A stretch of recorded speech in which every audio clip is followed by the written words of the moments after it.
NORAD got word from Royal Canadian Air Force. They had 4 contacts coming across border, was headed down east coast of the Atlantic. They were upset about that because they thought it was 4 Russian bombers. I'm watching these 4 targets. They're moving east to west. But what was amazing was they were flying a grid formation. They were going to the end of this line, and then they were making a left or right turn with no banking. Traditional aircraft couldn't do that. Once the 4 jets got there, they just disappeared right off our radar. And as soon as the jets went back to Tyndall, they were back again. And this went on for 4 hours. Brought the illuminator cursor around, put it on this target, got a smile on my face. I said, hey, this is Earth versus the flying saucers for real. Welcome to UFO Radio International, investigative podcast show about UFO phenomena. And here is your host, Giuliano Marinkovic. And yes, we are in the new special episode in this investigative podcast show where we are not only speaking with important and prominent researchers, but we are also investigating and locating first-hand witnesses, members of the radar units, pilots. We are looking into military and aeronautical UFO incidents. This time we will have 2 guests, Dennis Force, former member of 644th Radar Squadron stationed at Homestead, Florida Air Force Base, and Bill Schroeder, who was located at B Battery in Key West, Florida. We will discuss important radar visual ACM electronic countermeasures incident from March 31st, 1967. 2 U.S. military air defense radar operators tracked 8 unidentified targets over the coastal area of southern Florida. These 8 objects were detected in 2 separate groups. Each group contained 4 UFOs. Group A was positioned in Atlantic on the east side from Miami, and Group B was positioned over Gulf of Mexico on the northeastern side from Key West. The case was also reviewed by MUFON, and this is their conclusion. They say witnesses are credible. At the time of the event, they were US military radar operators. Our conclusion for these objects is unknown. They do not match the capabilities of known military or commercial aircraft from that time period, in March 1967.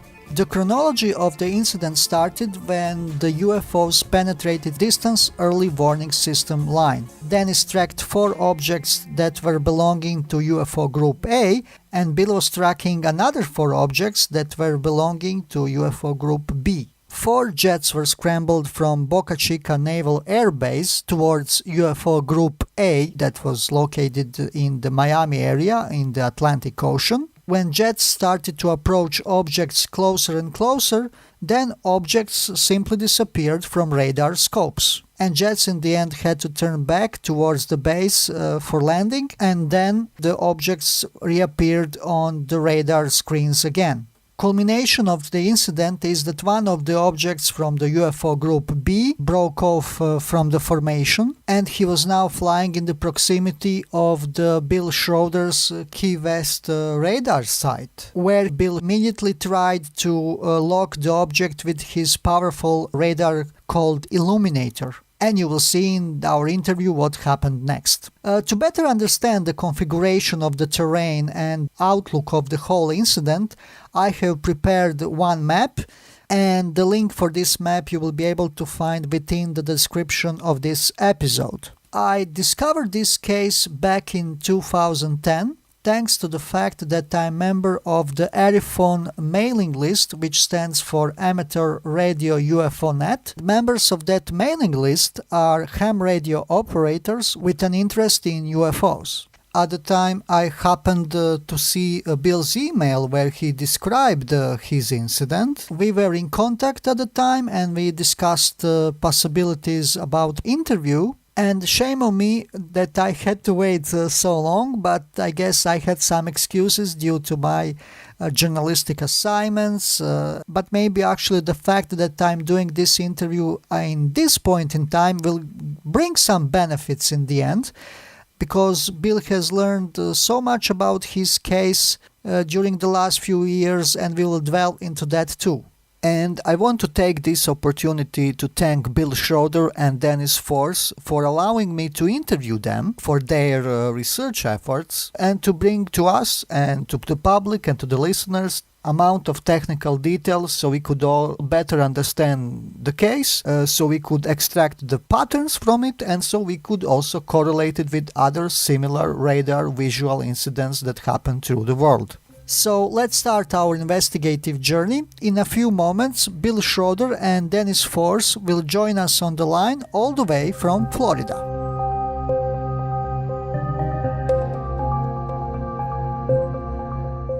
Throughout history, surprise has had a leading role in military disasters. Today, an enemy capable of surprise air attack could leave chaos in his wake. That's why you should be in the Civilian Ground Observer Corps, volunteering a few hours a week to guard our skies. Be a ground observer. Contact your local civilian defense office and join immediately.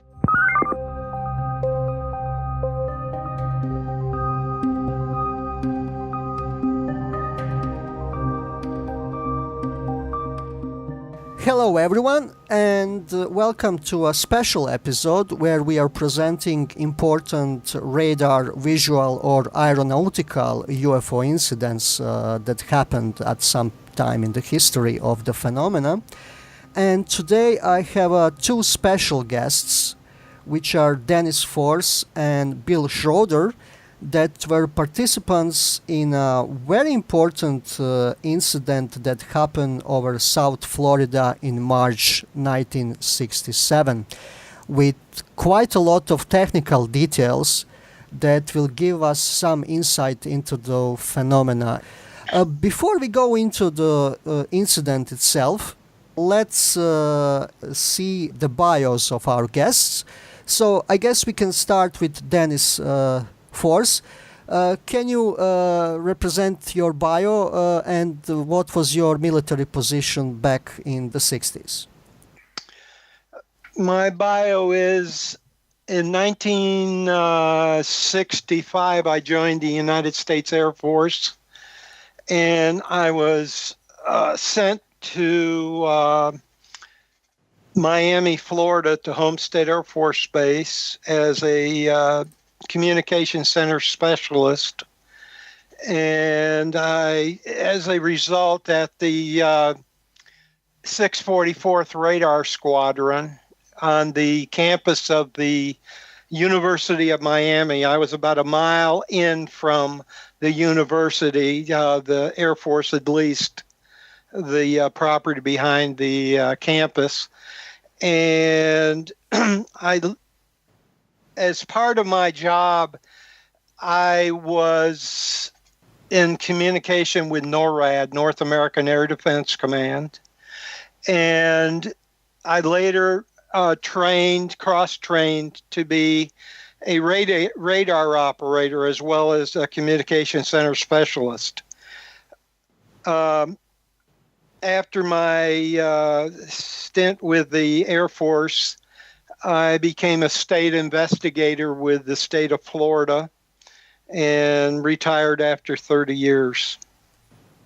That's great. And I think you were also state investigator of the year back in 1993. I guess I have that info correct, right?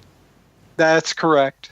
That's great. Let's turn now, Mike, to Bill. Can you explain also your military position in that same time span in March 1967? Yeah, absolutely. I came out of school and joined the United States Army, was assigned to the B Battery 6th of the 65th Hawk Artillery in Key West, Florida, as a fire control radar operator. We were at that time monitoring all the traffic over South Florida and particularly over Cuba. Stayed there till 1967, summer or the autumn '67. I went to Korea and served as a military police officer and dog handler in Korea for little over a year. Came home, graduated from the Tampa Police Academy in 1972. Was a law enforcement officer and major crimes detective, homicide detective till approximately 1995, and done some instructing at police academies throughout the eastern United States. And then opened my own detective agency, Tampa PI, which I had for 12 years, and since have retired. Now I spend my time chasing UFOs.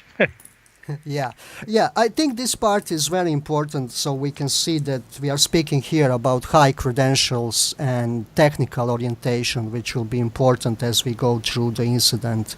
So let's now turn back, Mike, to Dennis again.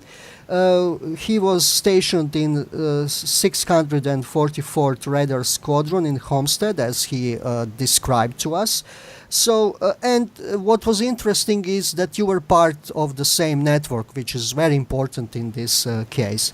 So, Dennis, if you can explain to us how everything initially started and how you were and Bill connected through the incident together to follow it. All righty. We were on this was March 31st, 1967, around 10 p.m. in the evening, Eastern Standard Time. And we were on the phone just talking with each other on the network. And I got a call from NORAD for my duty officer. And so I left Bill on the line. I said, I'll be back in a minute. And I gave the call to my duty officer.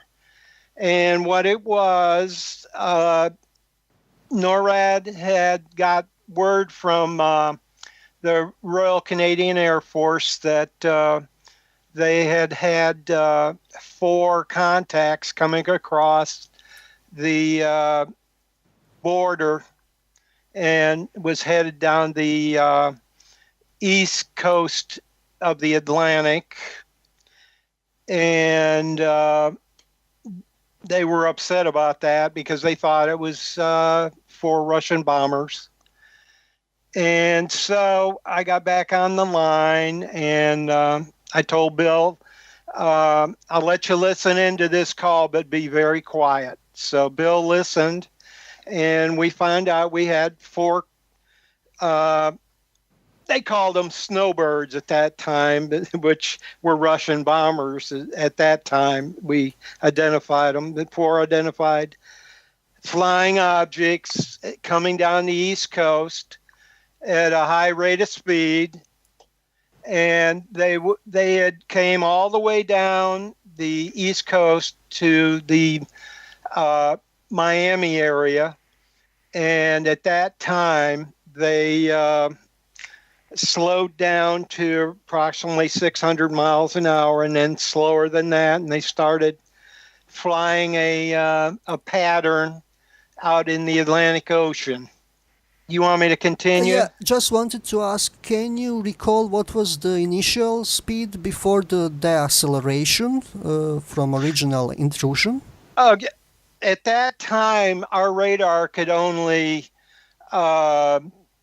give you no more than 5,000 miles an hour. And they were definitely flying at 5,000 miles an hour. Okay, so... yeah, sure. So we are a completely different now area of possibilities that could be... We had nothing at that time that could fly 5,000 miles an hour. Oh, yeah. With the United States Air Force. Yeah, which gives this incident special importance. Okay, let's now go back to Bill. And we can only maybe mention just shortly, you were, of course, cousins, which was a special, in that case, connection between your two, which also gives this incident such a really rare possibility that you were able to connect later, than nobody counted on that part, I guess. So while this was all happening on the Miami side, back on the southern part of Florida, on Key West, Bill was also now getting to be engaged in the incident itself. So Bill, can you also give us your perspective? Yeah, absolutely. And before I start, I just want to say thank you for talking to us today. But anyway, it is a pleasure. Definitely a pleasure. Dennis, like Dennis said, Dennis and I were on the phone, and we routinely called each other. At that time, long distance calls really cost money, so almost every soldier in the United States used military nets to call home or talk to each other. And Dennis and I, we're cousins. We grew up together. Just pure luck. We were stationed like 90 miles away from each other, and basically in the same thing. I was in the Army. He was in the Air Force. We were both part of NORAD for all practical purposes. And like Dennis said, he broke away. He came back, and we heard about the traffic. And as part of the air defense net, we were in standby mode that night. In other words, the radar were heated, operational. All you had to do was flip them into radiate, and you were on the air. It was, we rotated that position, active and standby. So I reached up and flipped the switch to bring up the PAR, the pulse acquisition radar. This is the one that you see in all the TV shows and movies where you got the standard round dish and the cursors going around and around. And so I just brought that into radiate, and immediately spotted 4 targets just south of Florida in the Gulf of Mexico. They were just subsonic. They were flying square or diamond formation. I was painting them clearly. They were excellent targets, and really was confused over what they could be. And again, I told Dennis, I said, I've got them. I've got 4 targets. Of course, at the time, my radar, my horizon was just south of his location. At the time, I didn't know there was 4 more out off the coast of Miami in the Atlantic because they were beyond my horizon, the range of my radar. And I'm watching these 4 targets. They're moving laterally east to west, and they'd maybe go 100, 150 miles, and again, just subsonic. But what was amazing, I noticed right off the bat, was they were flying a grid formation. They were going to the end of this line, and then they would make a left or right turn with no banking. I mean, they would just make a perfect left turn and then turn back in the other direction, probably covering a 15, 20-mile grid with each lap. And right off the bat, I knew that I was dealing with something unusual, because I knew that traditional aircraft couldn't do that. You would see them banking, etc. So that's how I first observed them.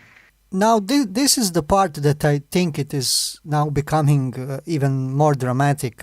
You noticed on your radar scope that 4 jets, 4 interceptors were scrambled towards the objects from Boca Chica Naval Air Base.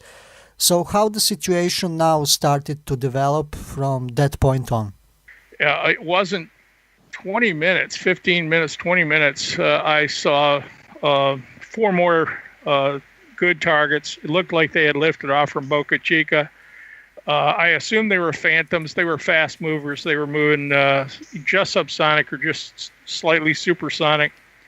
And I told Dennis, I says, I don't know who they are, but we're going to find out who they are in a minute, because I got 4 friendly fast movers coming your way, And at that time, Homestead was a SAC base, so I guess they were, that was a real problem, because they had these things flying around nuclear weapons facility, So what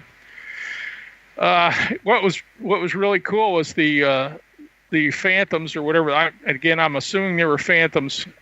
As they got about halfway up the Keys, these targets just strictly vanished. I mean, between sweeps, which is amazing. No tails or nothing, just between sweeps. And I told Dennis, I said, my targets have vanished. He says, yeah, they've vanished here too.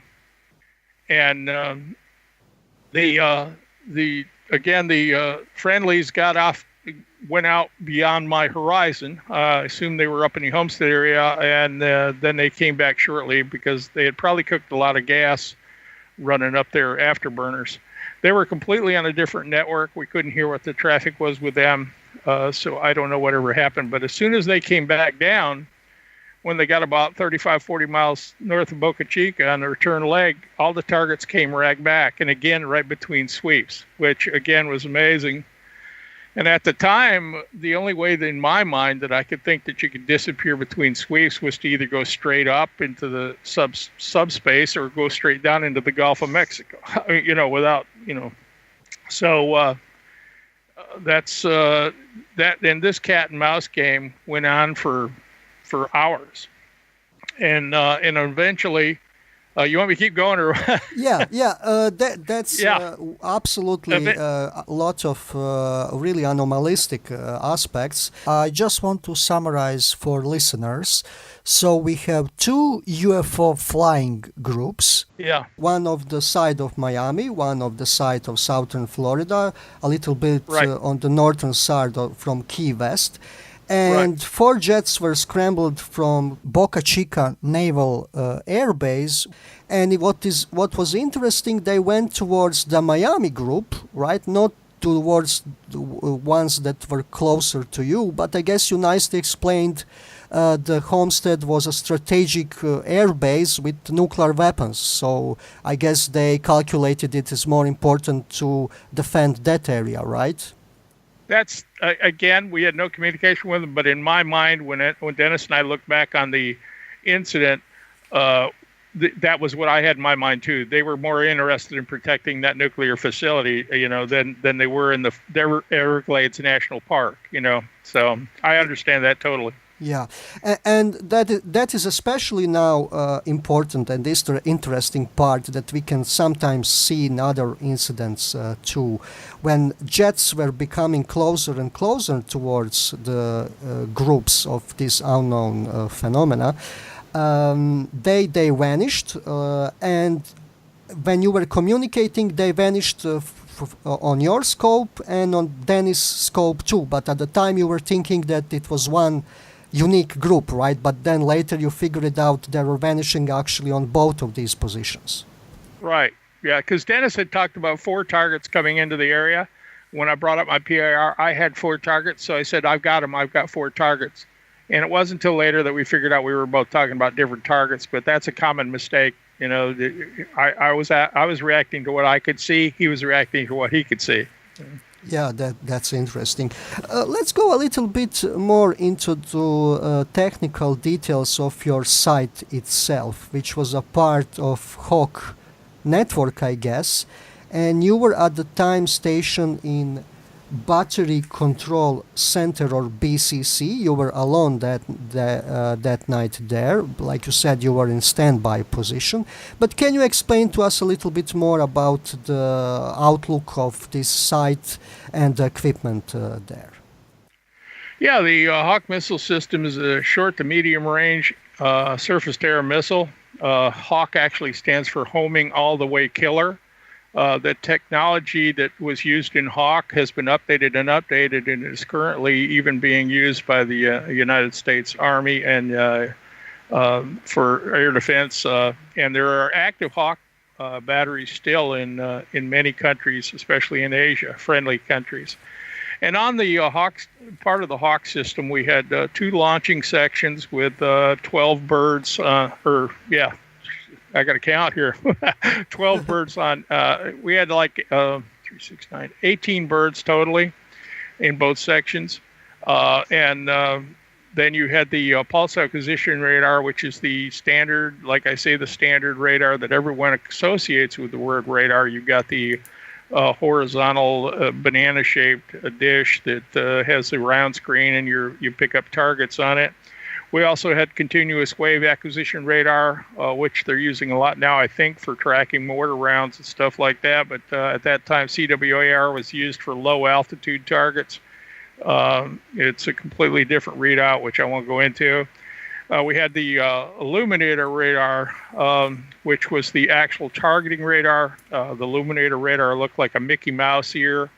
It was an extremely high-power narrow beam system that actually lit the target up with RF energy so that the Hawk could find it, and the Hawk missile would follow the trail of the illuminator out. And our last radar was called an ROR, so range-only radar. It was specifically to lock on jam. If somebody tried to jam our system, we could lock on them with an ROR and fire the hawk, and it would follow right back to the jam system. Yeah. The entire thing was controlled through the BCC, which is a Battery Control Center.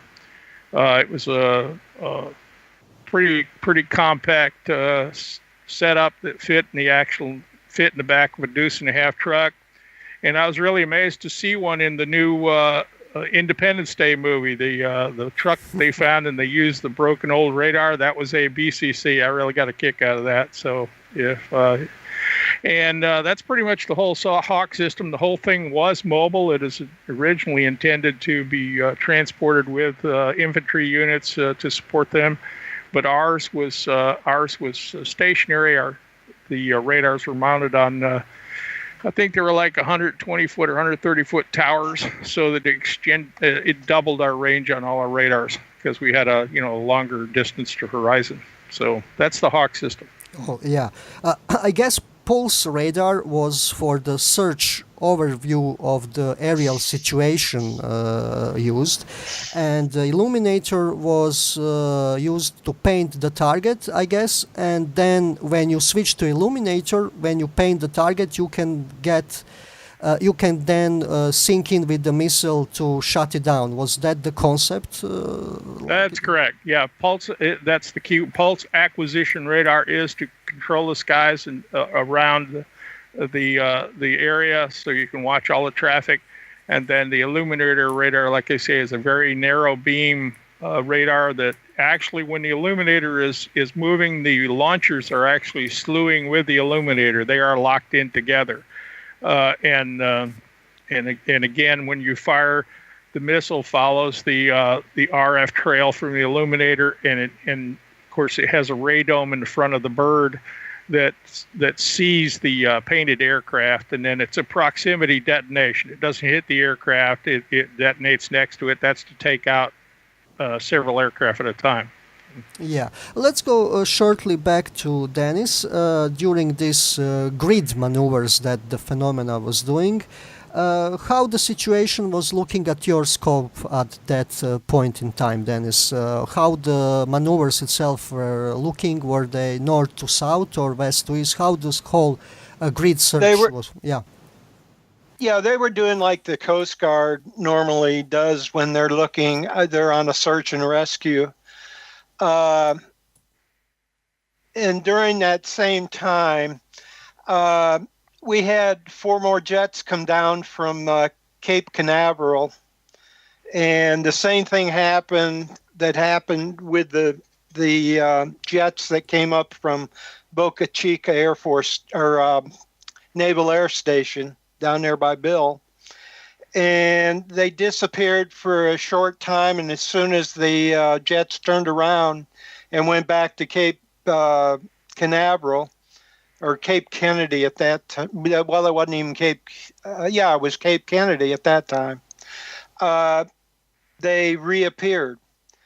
And shortly after that, we had 4 more jets come in from Tyndall Air Force Base, which is up in the panhandle of Florida. And the same thing happened again. We lost them on the radar. Once the 4 jets got there, they just disappeared right off our radar. And as soon as the jets went back to Tyndall, they were back again. And this went on for 4 hours. And then Go ahead. Oh, yeah, just wanted to ask. So then, in essence, we actually had 3 intercepting attempts by jets, right? That's correct. Okay, that's really, because I was in the book, I think I noticed 2, but that's really then, I can see how the Air Force was frustrated trying to intercept this. Oh my God, so even... Well, NORAD was really going a little bit crazy because they couldn't figure out what was going on. But I had Bill on the phone, and I'll let him take over again because we were talking, and all of a sudden he had something happen with him, so I'll let him take over. Yeah, Bill, go ahead. Yeah, well, after after this adventure, and what's wonderful about this whole sighting, if I may reflect, is that people have these sightings and they're good, 5 minutes, 10 minutes, 20 minutes. I had hours to sit and watch these things navigate. I knew I was painting valid targets. They were solid. This wasn't running rabbits or any of the other things that can be affected by, radar. This wasn't a malfunction. These things were under controlled flight. And by time the 4 hours, 3.5, 4 hours was up, I knew that I was looking at something that wasn't from around here. I had just eliminated everything in my mind. I wasn't into UFOs back then. Of course, I'd gone to the drive-in movies and stuff, but it wasn't one of these guys. I knew I wasn't a sky watcher. And I was so frustrated because I have all these other assets on that location that these guys were just out of my range. And I had all these other assets that I wanted to put into play to try to figure out who these guys were. And then at the end of one of the legs, so one of the western legs, I don't know whether they knew I was painting them, whether, they wanted to come down and see what was happening. One of them broke off and started heading straight towards me. And I was very happy about that because I knew that he was going to come in range of my illuminator, and I could get a lot more information on him, altitude, speed, things like that. So I brought the cursor around. The illuminator is controlled by a knob on the fire control panel, and it's such a narrow beam that you aim it just like a rifle. And it's aimed with a cursor. I brought the illuminator cursor around, put it on this target, got a smile on my face. And I think the last words that Dennis heard me say, which is really kind of funny when you look back on it, was I said, "Hey, this is Earth versus the flying saucers for real," and I said that just sort of to myself, but it was on the headset. Dennis heard it, and I brought that illuminator into radiate, and for just a second, the wonderful thing about the illuminator is that the return signal, the Doppler return, will sometimes bring back subtones from the kind of aircraft you're tracking. You can hear really clear turbo engines, and you can hear choppers. This Doppler return was just a clear, crisp tone, but it was just like maybe 3 seconds. This part with the tone is very, very interesting. And Doppler effect was used to also measure the distance from the target and speed and so on. But this subtone, can you a little bit more describe the tone? And I think you at some point also talked with the engineer who explained what could be the reason for that kind of a tone. Right. Well, the neat thing about the illuminator radar, and I really got a kick out of it when I used to use it. We were constantly had attempted penetrations, and it was part of the training. The B-52, a B-52 would go out and he'd try to fly into the area, or naval fighters. The P3s would come out and try to penetrate the area, and we'd do ECM and ECCM drills where we keep spoofing each other, and it was a way to test the system. And the wonderful thing about the illuminator was that when it radiated a target, you could actually hear sounds from the aircraft. In other words, you had the moving aircraft, but if you had other moving components, you could hear the Doppler shift as a kind of a subtone. It's really, really hard to explain, but you would hear a subtone.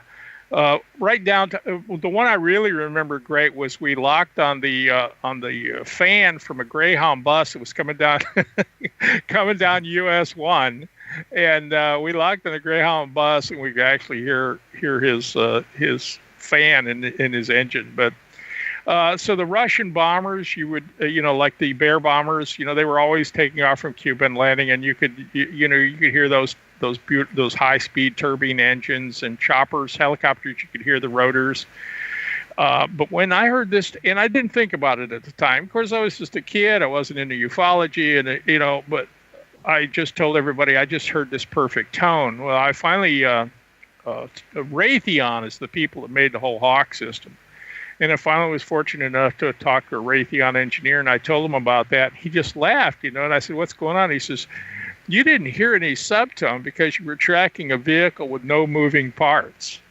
And that really blew my mind, because, oh my God, so that's the whole thing that really blew my mind, Oh yeah, but the story didn't end there, right? While you were listening to this tone for about 3 seconds, like you previously said, and in the same time while you were tracking UFO with a powerful illuminator radar, it seems that in the end UFO actively reacted to that kind of a tracking, right?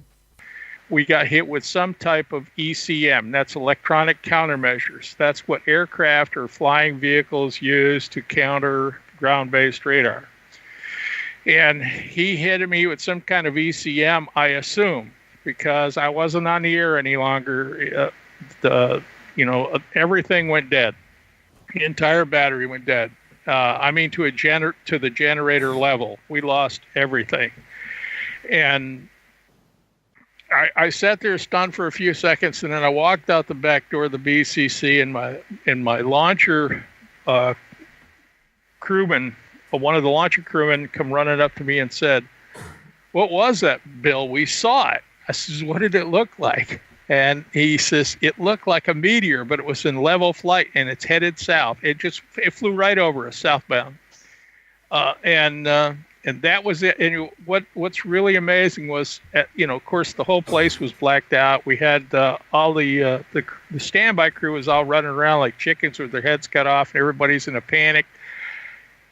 And I was this kid standing there looking up at the sky, and I had the biggest smile on my face because I realized that I was one person on the planet that was in on the biggest history, the biggest news that the world had ever known.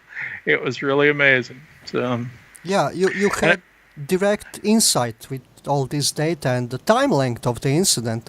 4 hours. Any autonomy of any aircraft, even Air Force, could be there for 20 minutes or a little bit more, but they soon run out of fuel. So then that clearly shows that there was something completely superior. Yeah, it was amazing. It was amazing. And then of course, later after, it was right after the sighting, they got rid of everybody. They told us the next morning that it was a malfunction, to ignore it.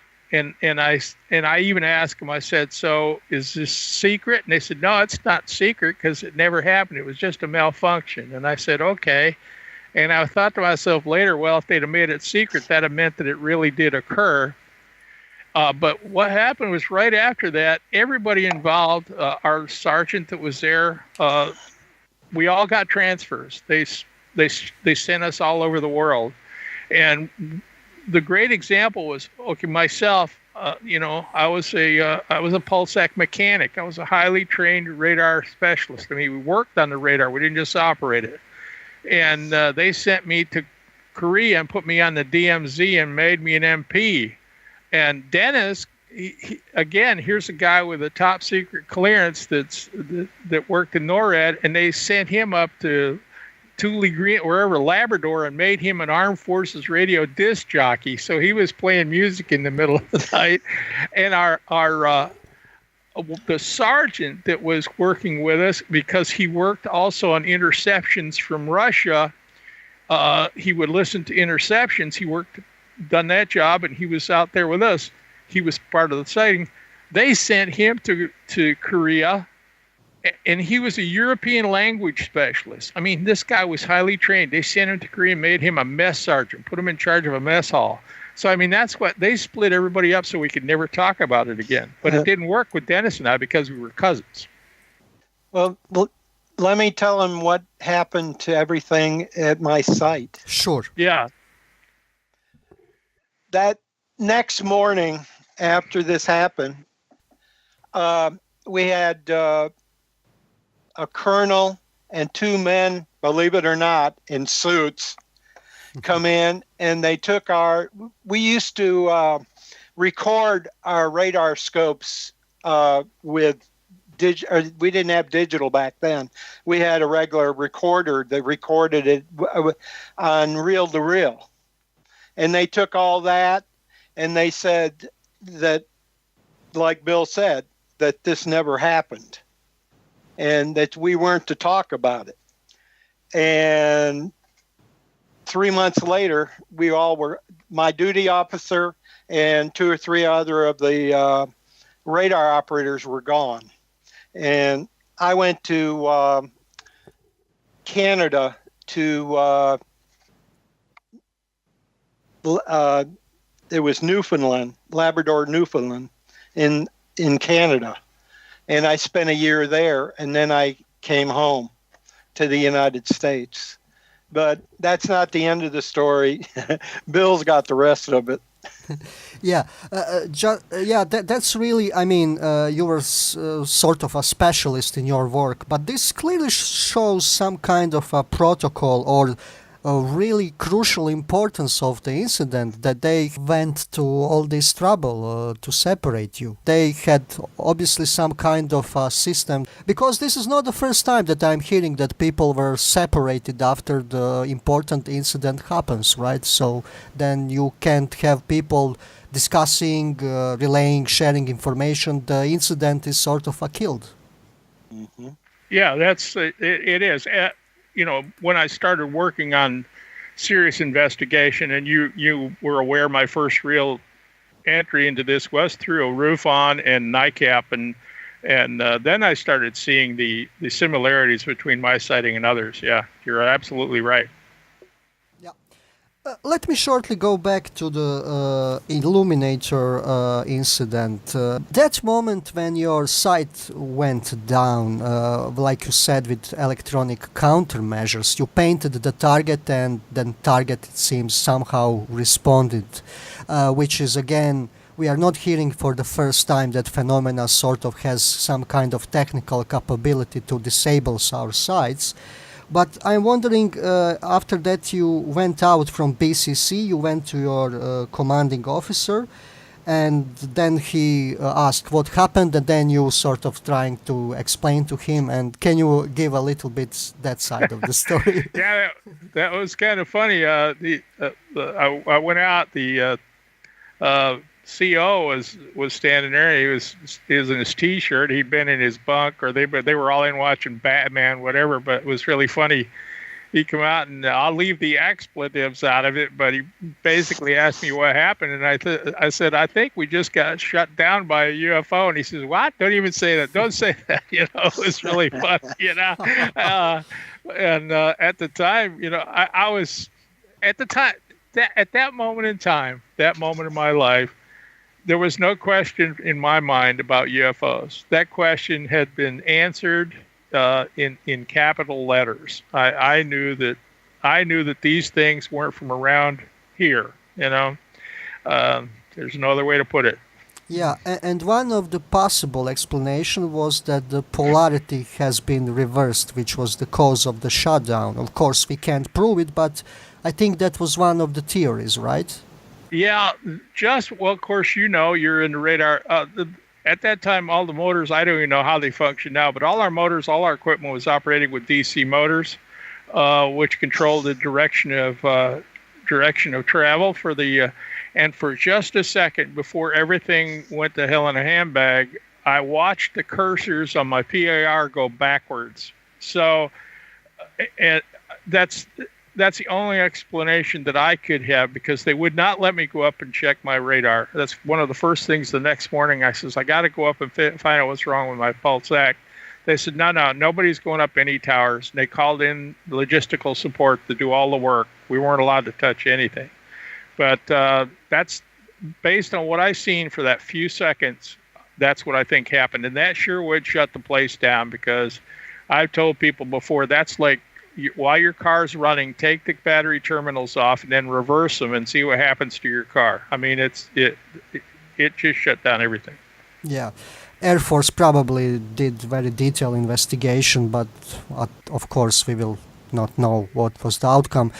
I'm interested in this aspect, Dennis, when Bill said over the comm that this is Earth versus flying saucers, and I guess then you lost the communication with him. What were your feelings and what was happening at your side at that moment? Well, I thought I lost him at that time. I thought he was a goner. I didn't get to talk to him for 2 days after that. He finally got a hold of me. Oh my God, so you haven't talked for 2 days actually right after that moment. Mm-hmm. Yeah, we were really skittish about talking about it at all because of the way they told us to keep our mouths shut. So, and it went further than that. This went 30 years, so. Yeah, you were often referred to that event as the night, and then was sort of your internal code. You would know what you were talking about then, right? That's correct, yeah. Yeah. Okay, well, yeah, go ahead, Dennis, sorry. Yeah, no, the problem was, the reason why we just talked between ourselves for 30, 35 years is we were both in law enforcement. And if we'd got on we were always going to court, both of us. If we'd have got on the stand and the defense would say, Mr. Force, do you believe in UFOs? There goes my credibility. There goes Bill's credibility. So we never talked about it until we retired. Absolutely. I think there is still one section of the incident that we haven't covered, and that's the incident on the part of the Cuban Air Force. So, Bill, maybe you can describe that part of the incident too, which happened after the shutdown of your site. Yeah, so you've got the incident, and you've got two law enforcement officers that have spent their whole careers without really discussing it, and then we joined MUFON together, I guess, in 2011, 2012. They're slipping away now, but I described one of the first things I'd done at MUFON was describe the incident. And at that meeting was Kathleen Martin, who is a abduction specialist at MUFON. And she's a good friend with a gentleman named Stanton Friedman, who we all know is. And I told recounted this story, and that the UFO was last seen heading south towards Cuba. And she told me, she said she wanted my phone number because she says, I think I've got somebody that want to talk to you about that. So it was either the next night or that. It was very soon. I got a phone call, and I didn't recognize the number, but the caller ID said, I think Nova Scotia or something, Canada anyway. And I answered it, and I says, hello. He says, is this Bill Schroeder? And of course, when I heard his voice, I told him, I says, yeah, this is Bill Schroeder, and I know who this is. I mean, I recognized his voice immediately, And we spent an entire evening talking about this because Stanton Friedman had found this record of a MiG that was allegedly shot down by a UFO over Cuba in the spring of 1967. And I think, from what I understand, he'd taken a lot of flack because the UFO community was saying, well, why in the world would they shoot down a MiG-21? There's no reason for them to shoot it down. Well, after we discussed everything, and I actually I have connections in the aviation industry, well, we checked with some other specialists, and I think that the destruction of the MiG-21 was collateral damage. He was hit by the same sort of electronic countermeasure that I was. But the difference was I was on the ground in a metal building, and I could just walk outside. This poor guy was in a MiG moving at supersonic speed, and when he lost everything, if the same thing happened to me that happened to him, that thing would no longer be aerodynamically viable. It would just come apart. And his wingman didn't say anything about explosion. His wingman said that the aircraft disintegrated. And that was consistent with what could have happened if he got hit with the same ECM. The poor guy probably wasn't even able to eject because he had lost all avionics, all electronics, all controls. And I think I think it was just collateral damage. He got hit from the same thing that I did. Bill, if I recall, your source said it was a flying dumpster after it got hit. He said it would be. It would have the It would have the aerial capabilities of a dumpster. Yeah. Yeah, you are absolutely correct. That part is sort of debated in the field, and actually, I was following NICAP mailing list back in 2011, which was then the debate about that was started.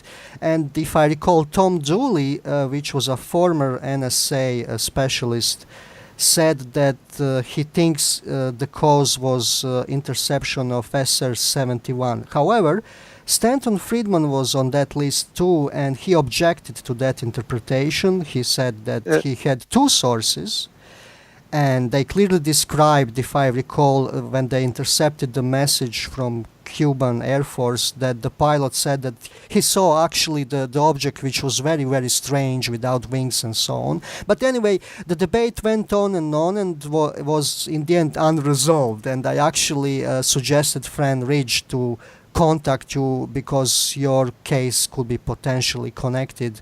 That was back in 2011. Yeah, but that is interesting aspect of the incident, and it was referenced in two books, Clear Intent by Fawcett and Barry Greenwood, and Top Secret Magic by Stanton Friedman. So if anyone wants more details, I guess they can also check in those two books. But I think, Bill, you are also trying to find some sources from Cuban Air Force, right, to additionally confirm this. Right. I actually have a potential contact in the Cuban Air Force. But first, let's go back to the SR-71. Sure. Recently, all the SR-71 documents have been declassified.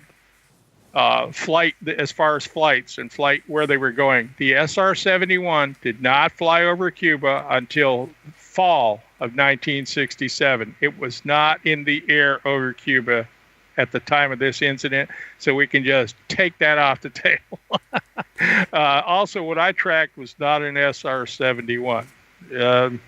Yeah, sure, of course. So anyway, that's off the table. And I'm sorry, I lost my train of thought. What'd you ask me about?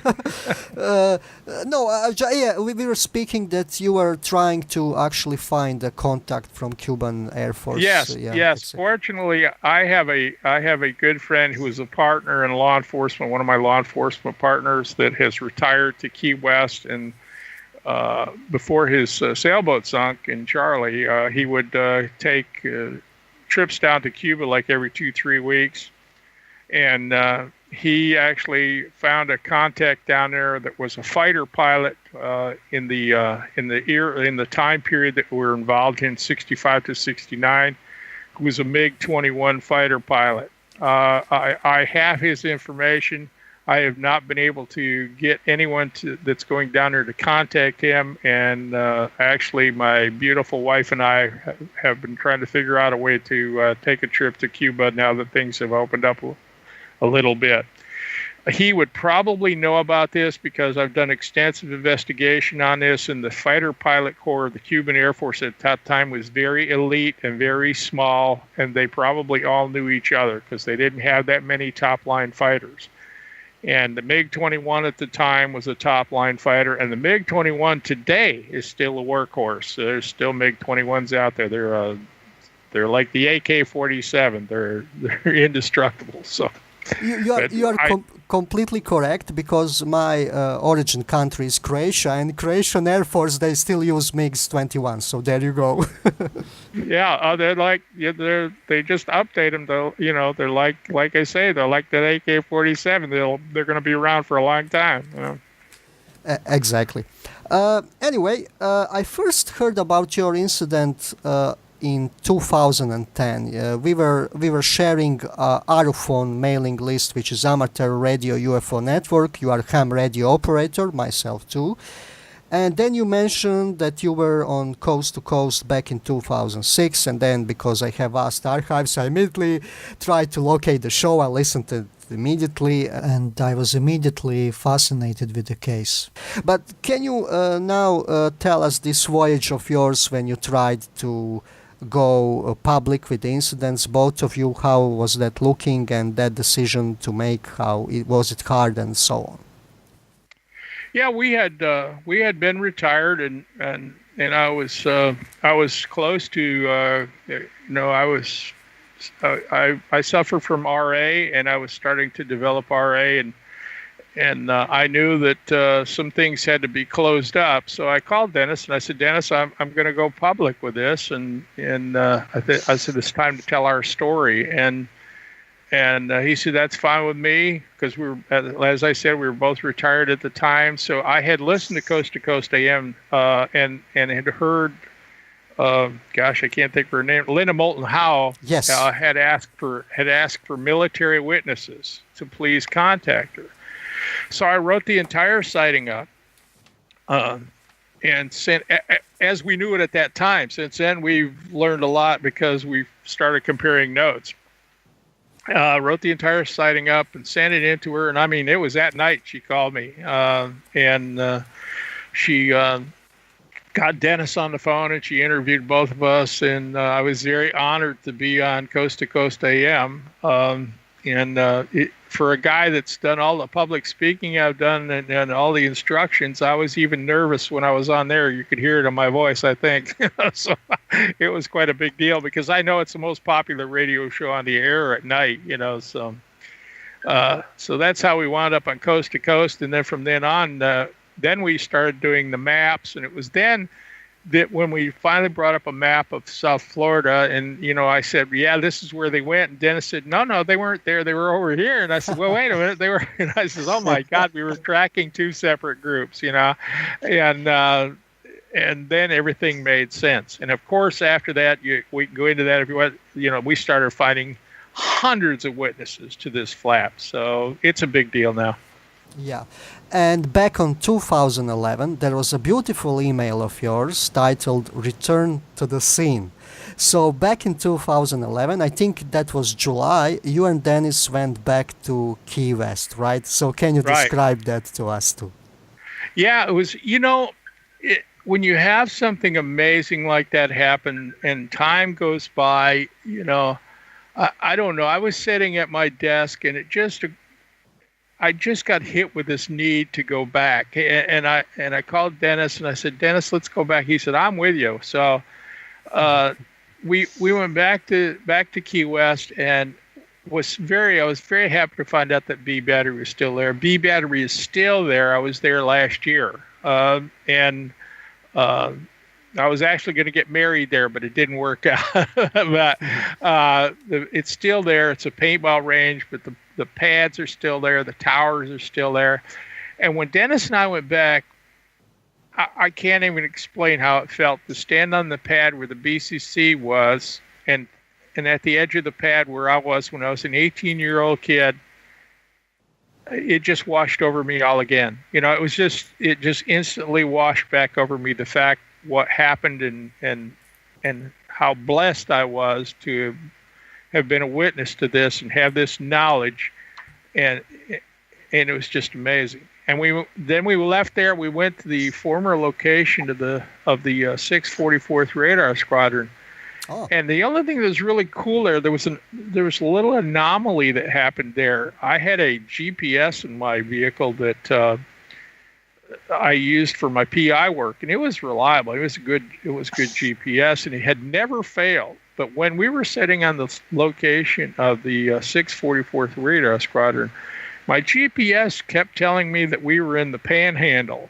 Now, I'll never understand that or if it has any relationship at all to what happened, but it was just a weird occurrence. And I do recall you mentioned several times you always repeated the events in your head, so they were always clear, so you would not contaminate the recollections through time, right? So you pretty much had very, very clear chronology of events, which is a really gain in this case. Oh, yeah. I'm very careful about that. I joke, I call it the yellow brick road effect. I know a lot of witnesses to UFOs. We saw the same thing when I was a homicide, major crimes investigator. you get a witness to a major crime, they'd come forward, you'd thank them, they'd go home, and they'd be upset because they didn't give you more, and then they'd come back, and pretty soon they're starting to enlarge their story. And they do it to maintain. Everybody wants to be relevant. It's a natural thing. Everybody wants to be important and relevant. And that's one thing we have to watch in ufology is how stories get bigger and bigger and bigger over time. I have tried to, I set up a chronology back when Dennis and I first sat down and worked this out. And the only thing that's been added to it is evidence that we have discovered from other witnesses. Our chronology is 99.9 consistent, and I'm very careful about that. Yeah, and we could hear that during this interview. Just one thing, how you were able to reconstruct the date? Did you had it written down somewhere, or you were able to reconstruct it through the investigation? Yeah, it was. I was able to reconstruct the date because I was waiting to go up to Miami that weekend. Okay. I had a rental car all picked out, and it was the 1st of April, and there was some big shindig going on at a place called oh my goodness, I can't remember the club that I used to go to, but there was a club that I went to in Miami, and we had a big shindig planned for April 1st. So that's why I remember when I thought back, I said, well, that was the day before I went up there to April 1st thing. So that was easy. That was no problem at all. That is absolutely great. Okay. Yeah. Dennis, Can I say something? Absolutely, Dennis. Go ahead. No, I was going to give you the actual date. It started at 10 p.m. on March the 31st and ended on 2 a.m. on April Fool's Day. Yeah. That's funny. Okay. Now, Bill, you started a military UFO.org site. You were very active in investigations, but I think site is down, right? Do you know more about it? Or? Yeah. I have so much going on. I couldn't afford to maintain militaryufo.org. I just financially, I just couldn't do it. And when it first went up, I was really pushing it. I got many sightings. I think some of them I passed along to ARUFON. Some of them I passed along to NICAP. We found all sorts of military witnesses, and it was very functional, but I just couldn't afford to keep it up anymore. Sure, it was sort of a military UFO WikiLeaks sort of, right? Because you were getting many of these reports, people were able to send it anonymously, right? That's correct. I would ask them to please provide some type of verification, but they weren't required to, and I would validate reports by comparing them to other reports. Good old-fashioned law enforcement technique. You listen to two different witnesses who have no relationship, and if their story's the same, it's pretty valid. So, and I'm working on a new thing now that's going to incorporate a lot of the military sightings and some of the other things I've been working on. It's called AVRO. It's Anomalous Vehicle Research Organization, and as soon as I get that functional, I will send you that website. It's being built right now, and it's going to incorporate all the things I've been doing in one location. That's absolutely fantastic. Of course, people, if they want to learn more about these incidents, they can read it in 2 books. So can you explain to us where they can get them, what are the titles? And one more thing, I think when you were working as policeman, you had this storyboard approach, and that approach also led you to the title Unknown Down. That is the second book, right? That's correct. As this investigation progressed, and I talked to witnesses. We actually talked to APRO, one of the APRO investigators from the 60s that worked on this Miami sighting, and this got very involved. This was a flap. There was numerous sightings, hundreds of witnesses, and it was clear that these vehicles had arrived in the area at high speed. Upon their arrival, they slowed down and began a very meticulous search of the Gulf of Mexico and the Atlantic, and also South Florida, I later found out. They they didn't care who's seen them. They were mission orientated. And as I have my storyboard now is computer screens. I have 3 or 4 computer screens that are always up with my investigation on it. Back when I was a street cop, of course, the storyboards were on an actual storyboard. But you look at this and you begin to see a picture of what happened. That's the way detectives work. And the thing that was clear in my mind was that they had lost one of their own, either a manned or unmanned vehicle they had lost in the area, and they were desperate to find it. And they didn't care who's seen them. They were there to do their job. And therefore, I worked with Jack Roth, wonderful writer. I wrote a little book that was kind of a pamphlet like you'd find at a bus stop, Yeah. But Jack Roth took the entire investigation, turned it into a real book, and even I like it, even though I know the story, the way he put it together was fantastic. So the name of the book we decided was Unknown Down, and that's what I'm convinced happened. I think they lost one of their own. And, of course, to us, it'll always be an unknown. So the name of the book is Unknown Down. You can get it on Amazon. If you want an autographed copy from me, I'll be glad to send it to you. I have no problem giving you my email. It's mufonman@gmail.com. If you want to send me a request, I'll send you an autographed copy. And whether you get it on Amazon or you get it from me, they're $20. And 1995, and I think it's a good read. I'm a little biased, but I think it's a good book. It's a great book, and I actually read both of them, and because I'm a collector, so I wanted to have everything. And the first one, which is Incident Over Miami, right? The first one, right? That's it's what I wrote. Yeah. Good breakdown for the beginning of the story to get basic overview.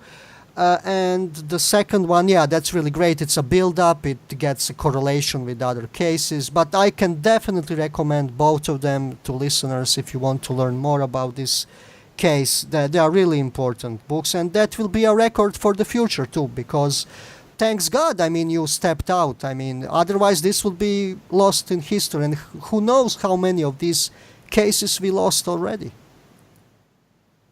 Yeah, and what's wonderful is that being able to come out like that was, I motivated other radar operators and other military witnesses to come forward, both in the military UFO project and on some cases that I picked up from MUFON, because we had one particular where 2 Southeastern Air Defense Network NORAD operators that came forward, but they said they would only speak to a fellow NORAD operator. And I got this guy on the phone and he quizzed me. He was asking me about radars and how the systems work. He was making sure that I was legit. And then he literally gave me a dying declaration. The man is terminally ill, and he literally gave me a dying declaration of the same type of incident that happened to me.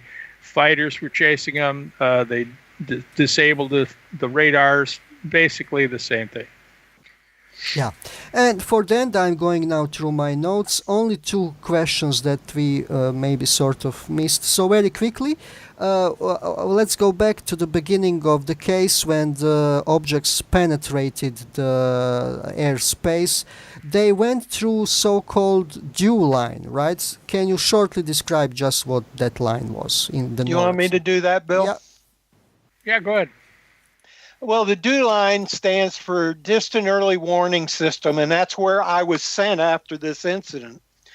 And that we have radar up there, and it looks like drive-in theater screens, and they line the whole Canadian boundary as you come across the Arctic Circle.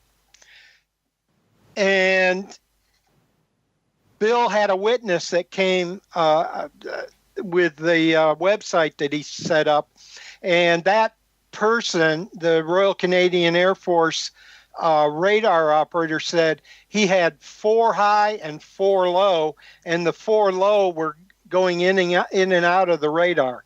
So that was a good witness for us. That's great. Go ahead, Bill. No, he's right. I guess the DEW line is long gone now, I believe, but that was the shortest route between the United States and the Soviet Union was over the North Pole. So if we were going to get attacked, that was the way to go. In my presentations, I always joke about because people don't understand, a lot of, especially young people, they weren't there for the days of the drop and cover and all that stuff, So I tell everybody in Florida, I said, nowadays a snowbird is somebody from New York that's bringing money to Florida, but back in the days, it was a snowbird was a Bear Brahma bringing nuclear weapons to the United States. So that was the DEW line. And when the DEW line was penetrated, it was a big deal. But immediately, based on the penetration and small number of targets, they knew, and the speed, they knew it wasn't Soviet, and they knew it wasn't hostile. They just didn't know what the hell it was. Yeah. And when they were doing this search grid, and when they disappeared from your scopes, I think, like you said, they either went up or down. But later you also was considering that they were cloaking, right?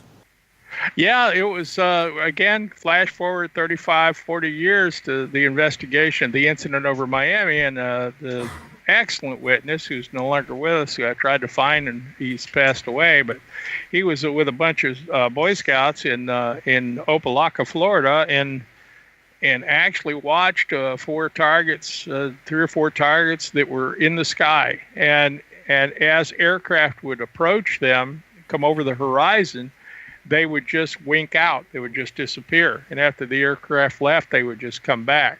So what I thought, it was really amazing, was he was describing exactly what we were seeing on radar. And of course, I didn't know about it till those years later. My witnesses at the Everglades National Park also watched, we call these A flight and B flight. The ones that were up by Dennis in the Atlantic, we call A flight. The ones that were down in the Gulf of Mexico, we called them B flight, just so we could keep track of when we talked about them. And we had witnesses in the Everglades National Park in March 1967 in April that described they were down there on their honeymoon and they watched B flight. They said, and they even said what's really amazing in their witness statement was they were flying fast and then they'd slow down and it looked like they were searching for something. These are witnesses that were seeing exactly what we were seeing on the radar. Yeah. And the officer, when you went out from BCC, he actually had shortly visual sighting, right? He thought it was a meteor, but it was a leveled flight, right? Yeah. What happens is the launcher crewmen are out there, and they're spending time out on the launch pads. There's a little office called the J box. It's halfway out to the missiles, and they control the missiles from there. They arm them, they take care of them, they maintain the launchers. And if they're out there, they're sitting around, they play cards. They used to go in the J box, play cards, and just goof off. When they're setting out there, they see the PAR go into radiate. They see it start rotating. They're going to look up and say, "Well, hey, look, they're tracking something." And then when they see the illuminator come up, when the illuminator comes up, it slews to the target. So they're looking at the direction that the illuminator's pointing. So they would naturally see anything that's low that's coming from that direction. And he was a sergeant. He was a buck sergeant. And he said, he told me, he said, yeah, I saw it. It was in level flight. Of course, he didn't know the altitude. Neither did I. But he said it just looked like a meteor. It was glowing like a meteor. And it was in level flight. And it just headed south towards Cuba. Yeah, exactly. And MUFON actually did a quite extensive review of your case. They really dig deep into detail, and I think they even got some NORAD expert who was saying, yeah, everything about the equipment is in relation to the times, right? Yeah, I love that. They had it was either a colonel or something that was a NORAD officer back then, and it almost sounded by his statement like he knew what I was talking about. And he done it really cool. He done it the way you testify in a case, without really giving anything up. He said, I think it was something like the equipment and the something is consistent with something that happened at that time. In other words, I looked at it and I said, wait a minute, So anyway, he validated my description of all the equipment, but I felt like there was more there that he couldn't talk about. If you've read that, it's really neat. It's really like I can't tell you the rest of it. Okay, guys, thank you. Last question for the end. Obviously, this event sort of changed your life, gave some imprint into it. What are your feelings after so many years today, and how this impacted your life, and what you are thinking about this today?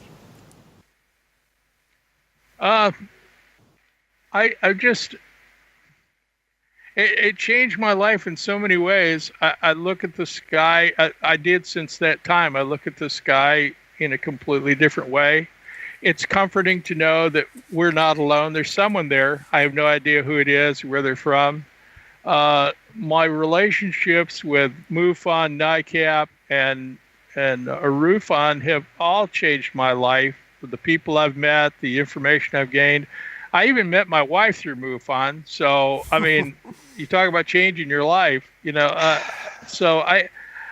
it's amazing. And it's my last and greatest investigation. I know I'll never solve it, but my mission is to leave enough information there for the next investigator. That's where I'm going right now at this point.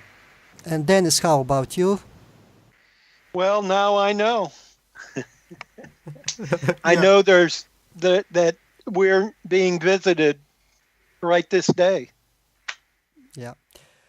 Thank you so much, guys. It was such a pleasure. And this was not only like a interview with an interviewer. This was actually also a chat from a former soldier with former soldiers, because I was also former member of the air defense in Croatian Air Force. So this was particularly interesting to me, even from that additional layer. So can't thank you enough. I mean, all these incidents will help us to give better insight into this very anomalistic phenomena. Thank you for having us in the interview, and it's an honor to be here with you today. Yeah, thank you. Thank you so much, guys, and have a great day, and lots of best wishes from cloudy Cork in Ireland. Okay. Thank you. Bye, guys. Bye now. Bye-bye.